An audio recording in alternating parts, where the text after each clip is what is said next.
읽겠습니다. 예수께서 또 말씀하여 이르시되 나는 세상의 빛이니 나를 따르는 자는 어둠에 다니지 아니하고 생명의 빛을 얻으리라. 아멘. 빛과 어둠이라는 제목으로 함께 은혜를 나눕니다. 오늘 본문을 보면 예수께서 또 일러 가라사대 나는 세상의 빛이니 나를 따르는 자는 어둠에 다니지 아니하고 생명의 빛을 얻으리라 말씀합니다. 요한복음을 시작하면서 들었던 말씀, 또 우리가 많이 들어왔던 말씀이지만 많이 들었을 뿐 이 말씀이 정말 의미에 대해서 또 예수님의 뜻에 대해서 얼마나 가까이 하고 이해하고 있는가 우리가 다시 한번 이 새벽에 묵상해 보기를 원합니다. 본문에서 우리가 깊이 생각해야 할 말씀은 예수님께서 스스로 나는 세상의 빛이라고 말씀하신 것과 어둠에 다니지 않는다는 말씀과 생명의 빛을 얻는다는 이 세 단락입니다. 그런데 대개 보면 이 말씀을 쉽게 지나치는 경우가 있습니다. 예수님을 세상의 빛이라고 말씀하신 것은 예수님은 어두운 세상을 비추는 분이다 이렇게 생각하죠.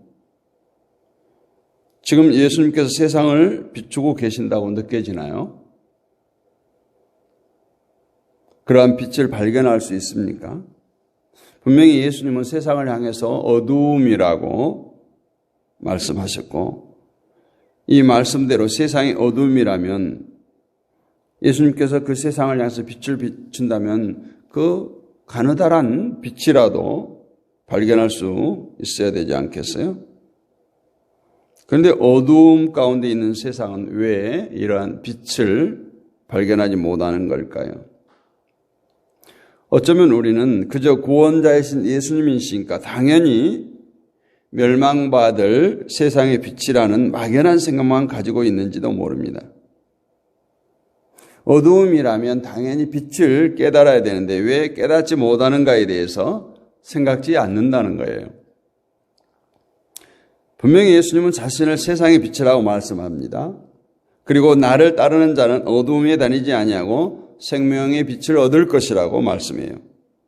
여기서 생명의 빛이란 분명히 예수님을 가리키는 말입니다. 그렇다면 예수님을 따르는 자는 어두움에 있지 않고 예수님을 얻게 된다는 의미 아니겠어요? 이처럼 본문은 예수님 왜 스스로 빛을 말씀하시는지 그리고 어둠에 다니지 않는다는 의미가 무엇인지 예수님을 얻는다는 의미가 무엇인가를 생각하는 말씀이기 때문에 이 말씀은 간단한 말씀이 아니라 어찌 보면 성경의 모든 말씀을 추계하게 해놓은 의미가 있다라는 거예요. 어둠을 다닌다고 할 때 여러분 어떤 생각을 하게 됩니까? 아마 죄악 많은 세상, 죄로 물들어가는 세상을 생각할 것입니다. 어둠을 죄로 생각하기 때문에. 그러면 이런 생각을 해보겠습니다. 요즘에는 정전이 잘 되지 않죠. 정전이 돼도 순간이에요. 몇 초예요. 옛날에는 예배당에서 예배 드릴 때 양초, 성냥, 라이터 이런 걸 항상 준비해뒀죠. 예배 시간에 정전되면 빨리 켜야 되니까. 그래서 교회마다 정전을 대비했어요. 이렇게 우리가 당연히 밝아야 되는데 어둡다 하면 어떤 생각을 해요? 양초를 준비하고 다른 불을 켜야 되지 않겠어요? 어두운 우리에게 아무것도 볼 수 없게 하고 바른 길을 갈 수도 없게 합니다. 이처럼 어두움은 아주 우리를 불편하게 해요. 이런 불편에서 벗어나기 위해서 빛을 찾습니다. 빛을 필요로 하죠. 그런데 만약 어두움 가운데 있으면서 어두움을 깨닫지 못하면 어떻게 되겠어요? 빛을 필요하지 않겠죠. 이것이 중요한 의미가 여기에 담겨 있어요. 어두움 속에 있으면서 전혀 불편하지 않아요. 때문에 빛을 필요로 하지 않습니다. 문제는 해가 져서 오게 되는 자연적인 어두움을 보면서 이 세상이 그 어두움이라는 것을 인식하지 못한다는 거예요. 세상의 어두움이라는 것을 모르기 때문에 그 어두움에 다니면서도 깨닫지 못하는 거예요. 때문에 그들에게 빛의 필요성을 느끼지 못하는 겁니다. 즉, 어두운 죄악 가운데 살면서도 깨닫지 못하기 때문에 예수 그리스도를 필요치 않는 거예요. 요한복음 1장 5절에 보면 빛이 어둠에 비치되 어둠이 깨닫지 못하더라 이렇게 말씀하죠. 어둠의 빛을 깨닫지 못한 이유는 자신을 어둠으로 보지 않는 거예요. 자신이 어둠 속에 있는지 모르는 거예요. 자신이 죄의 종로를 하고 있는지 모르는 거예요. 빛이 필요 없는 상태이기 때문에 빛이 왔을 때 빛에 관심을 두지도 않고 빛으로 볼 수도 없었던 것이에요. 그렇다면 우리가 예수를 믿는 오늘 우리들의 모습은 어떻습니까? 분명 세상은 어두움이에요. 죄악으로 관영한 세상이에요. 이 어두움 가운데 살아갈 때 나에게 맞지 않는 그런 불편함이 있느냐 하는 거죠. 이 어두움 속에 살면서 죄악 가운데 살면서 전혀 불편함 없이 자연스럽게 살아가고 있습니까? 만약 어두움을 살아가는 것이 우리에게 익숙하고 자연스러운 것이라면 우리들 역시 빛의 필요를 느끼지 못하고 살아갈 겁니다. 우리가 몸담고 살아가는 세상은 강자가 우대받는 세상이에요. 반면에 약자는 그 강자들의 억눌림을 받습니다. 피 흘림을 당할 수밖에 없고 손해를 본다고 해도 아무 말도 할 수가 없어요. 이것이 바로 어두움의 상태인 거죠. 그런데 이러한 세상을 살아가는데 전혀 불편함이 없어요. 그것은 곧 이 어둠의 삶의 방식에 우리가 익숙해졌다라는 거죠. 그렇기 때문에 그러한 세상을 살기 위해서 필요로 하고 얻고자 하는 것은 예수 그리스도가 아니라 힘이 되는 것들, 그 세상 가운데 적응하기 위한 것들을 우리가 요구하고 그것을 찾아서 오늘 또 헤매고 있는 것입니다. 이러한 세상을 어둠으로 본다면 그들은 예수님이 곧 빛이 되심을 깨달을 수 있습니다. 왜냐하면 예수님이 오시면 어둠인 이 세상과 전혀 다른 모습이에요. 강자가 우대받는 세상에 하나님이면서 예수님이 오신 약자의 모습으로 오셨어요. 손해보지 않고 살아가는 세상에 다른 사람의 유익을 위해서 스스로 십자가를 지셨어요. 이것이 어두운 세상 가운데 빛으로 오신 예수님이다. 이렇게 말씀한 의미입니다. 불의 속에 있으면서 그것이 불의임을 깨닫지 못한다면 의를 갈구하지도 않을 겁니다. 의가 필요하지 않기 때문에 당연히 찾지 않는 거예요. 마찬가지로 어둠 속에 있으면서도 어둠을 깨닫지 못하니 빛으로 오신 예수님을 깨닫지 못하는 것이고 필요치 않기 때문에 찾지 않는 것입니다. 예수님께서 세상에 빛으로 오신 이유가 무엇입니까? 세상에 빛을 비춰서 세상을 변화시키기 위해서 오셨나요? 그렇다면 예수님이 세상에 빛을 비춰줘야 될 거 아니겠습니까? 정작 예수님이 빛으로 오신 분임을 깨닫지 못하고 있는데 나는 세상의 빛이다 외쳐본들 무슨 소용이 있겠어요? 그런데 예수님은 세상을 변화시키기 위해서 빛으로 오신 분이 아니고 예수님께서 빛으로 오신 것은 자기 백성으로 하여금 어두움 가운데 있음을 깨닫게 하기 위하여요. 어두움 가운데 있음을 깨닫게 하기 위해서. 그래서 약한 자로 오셔서 십자가에 죽은 자로 오심으로 세상 가운데 자기 유익을 위해 타인에게 피 흘리게 하는 이것이 곧 어두움인 것을 고발하게 된 것입니다.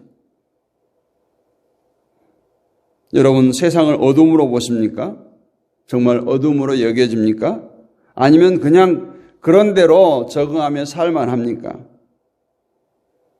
정말 이상하게 우리는 이러한 세상이 죄악으로 가득한 세상이 전혀 불편하지 않습니다. 오히려 자연스러워요. 마치 내 고향처럼 내 집처럼 불편함이 없어요. 오히려 예수님이 말씀하신 예수님의 나라가 더 부담스럽고 더 불편한 것이 아닌지 모르겠습니다. 예수님은 강자가 살아남는 세상에서 약자로 살아가라고 합니다. 이것이 자연스러운 그리스도인의 삶이 되어야 하는데도 불구하고 약자로 사는 것, 지는 자로 사는 것이 왠지 불편하고 부담이 되죠. 이것이 바로 어두움을 깨닫지 못하는 것이. 예수님을 보면서 세상이 어둠으로 보여지고 예수님이 빛으로 깨달아진다면 우리는 바른 길에 있는 것입니다. 우리 인생에서 답은 오직 예수 그리스도여야 되는 거죠. 그것이 예수님을 얻은 자로 빛의 자녀로 사는 거예요. 예수님은 나를 따르는 자는 어둠에 다니지 아니하고 생명의 빛을 얻으리라. 예수님을 얻는다는 거예요. 예수님을 얻는다는 것이 무엇입니까? 예수님을 얻은 자로 산다는 것은 모든 인생에서 해답을 예수님에게서 찾는다는 뜻이에요.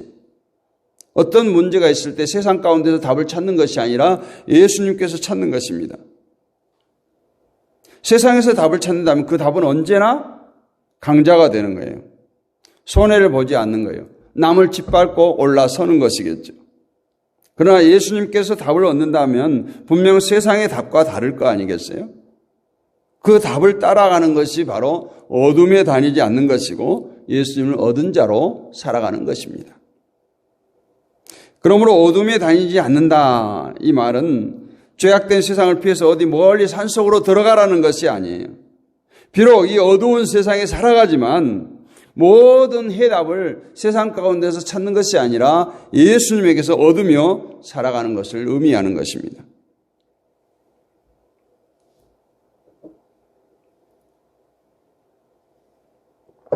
가늠한 여인을 끌고 온 바리새인들에게 너희 중에 죄 없는 자가 먼저 돌로 치라고 했을 때 다들 도망치죠. 이것은 그들이 자신들의 죄를 알았다는 뜻이에요. 그런데 죄를 알았으면서도 빛으로 오신 예수님을 나중에 죽이죠. 이것이 무슨 뜻일까요? 지금까지 살아온 자신들의 삶의 방식, 즉 어두움의 삶을 포기하지 못하겠다라는 거예요. 자신들의 삶을 포기할 수 없기 때문에 결국 빛으로 오신 예수님을 죽일 수밖에 없었던 거예요. 그러므로 예수님을 믿는다는 것은 지금까지의 세상의 삶을 포기한다는 뜻이에요. 세상이 살아가는 것처럼 나는 살지 않겠습니다. 어둠에 다니는 그 세상을 알았기 때문에 빛으로 오신 예수님이 필요할 수밖에 없고 예수님을 찾게 되는 것이에요. 그것을 우리가 예수 믿는다라고 말하는 거예요. 교회에 들락날락 하는 것이 예수 믿는 거 아니에요. 우리는 어둠일 수밖에 없어요. 우리에게 유익된 것이라면 때로는 예수님의 뜻까지도 포기하고 그것을 쟁취하려고 합니다. 이스라엘의 율법이 주어졌을 때 그들은 율법을 남을 죽이고 비판하는 도구로 사용했어요. 율법은 분명히 거룩하고 선한 것인데 거룩한 것이 죄인된 인간에게 주어질 때 인간은 그 거룩한 것을 죄의 도구로 사용해버린다는 거예요. 이것이 어둠 속에 있는 인간의 실체예요. 이건 우리 역시 마찬가지예요. 우리가 진리를 알았을 때 진리를 가지고 나를 채찍질하고 나를 변화시키는 것이 아니라 남을 비판하기에 바빴습니다. 정작 진리는 내 자신이 어두움이고 내 자신이 죄인임을 선언하고 있는데 우리는 그 선언에는 귀를 기울이지 않고 다른 사람에게 그 선언을 하기에 바빴습니다. 이것이 우리의 모습 아니에요. 나는 진리를 가졌기 때문에 정당하고 옳다고 여기고 그 진리를 도구 삼아서 남을 비판하고 정죄한다는 거예요. 때문에 진리를 아는 것으로 그쳐버리는 거죠. 진리가 우리를 인도하고 이끌어가는 예수 그리스도의 길로 나가도록 하는 것이 진리인데 그것을 깨닫지 못하는 거죠. 진리는 어쩌면 우리를 정당하고 옳은 사람으로 만드는 것이 아니라 오히려 죄인됨을 깨닫게 하셔서 그리스도께로 인도하게 가는 것이 진리예요. 그래서 그리스도가 필요한 사람 되게 하는 것이 진리예요. 나에게 예수가 필요합니다. 이거 깨닫게 하는 것이 진리예요. 예수님을 거부한다는 것은 내가 죄인됨을 거부한 거예요. 왜 우리가 예수님을 전하고 전도를 하고 복음을 전하면 예수를 그들이 영접하지 않습니까? 죄인됨을 거부하는 거예요. 내가 죄인됨을 인정하지 않는 거예요. 그러니까 예수님이 전혀 필요가 없는 거죠. 그러므로 진리 앞에서 자신을 발견한 사람은 내가 어두움 속에 있음을, 내가 죄악 가운데 있음을 깨달은 사람이에요. 그래서 나에게 예수님의 도우심이 간절히 필요함을 느끼고 예수님이 곧 내 인생의 빛이시다, 이 고백을 할 수 있게 되는 것입니다. 이것이 어둠에 다니지 않는 것이고 빛을 얻게 된다는 것이에요. 생명의 빛을 얻는 성도에게는 예수님이 모든 인생의 정답임을 깨닫기를 원합니다. 세상에서 강자되는 것도 의미 없는 것이고 오직 의미 있는 것은 예수 그리스도께로 나가는 거예요. 이것을 알았다면 바로 우리가 생명의 빛을 얻은 자예요. 예수님을 얻은 자예요. 그러면 어떻게 살아야 되겠어요? 예수님을 얻은 자로 살아가야 되는 거예요. 우리 인생의 모든 답을 세상에서 찾지 마시고 예수님께 찾기를 원합니다. 이것이 바로 어둠에 다니지 않는 빛의 자녀의 모습이에요. 우리는 늘 찬양합니다. 우리는 빛의 자녀라고 말해요. 우리는 택한 백성이라고 말해요. 그럼 그렇게 살아야죠. 내가 죄인됨을 알았을 때 예수 그리스도가 필요한 거예요. 내가 어둠을 깨달았을 때 빛이 필요한 거예요. 내가 목마름을 깨달았을 때 물이 필요한 걸 느끼는 것처럼 오늘 영적 갈급함이 우리에게 있어야 되겠다. 그래서 우리가 빛으로 오신 그 예수님을 맞아들이고 어둠에 거하지 아니하고 빛의 자녀로 오늘도 승리하는 저와 여러분이 되시기를 주님의 이름으로 축복합니다. 거룩하신 아버지 하나님 은혜를 감사합니다. 오늘도 귀한 말씀을 나눴습니다. 말씀 가운데 역사하시는 놀라운 하나님의 뜻을 발견하기를 원하고 정말 우리가 순종하는 삶을 살기를 원할진데 세상 가운데서 어떤 문제가 닥칠 때마다 세상 가운데서 답을 찾으려고 발버둥치는 우리의 모습을 보게 됩니다. 아버지 하나님, 오늘도 주님을 바라봅니다. 오늘도 주님을 만났습니다. 주님이 나의 빛이 되심을 깨달았습니다.